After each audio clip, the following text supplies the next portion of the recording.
गरुडगमन तव चरणकमलमिह मनसि लसतु मम नित्यम् गरुडगमन तव चरणकमलमिह मनसि लसतु मम नित्यम् मनसि लसतु मम नित्यम् मम तापमपाकुरु देव मम पापमपाकुरु देव मम तापमपाकुरु देव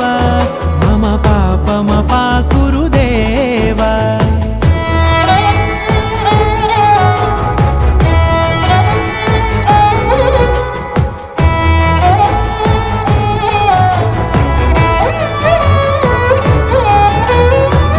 जनयन विधिनमुचिहरण मुख विबुध विनुत पद पद्मा जल जनयन विधिनमुचिहरण मुख विबुध विनुत पद पद्मा विबुध विनुत पद पद्मा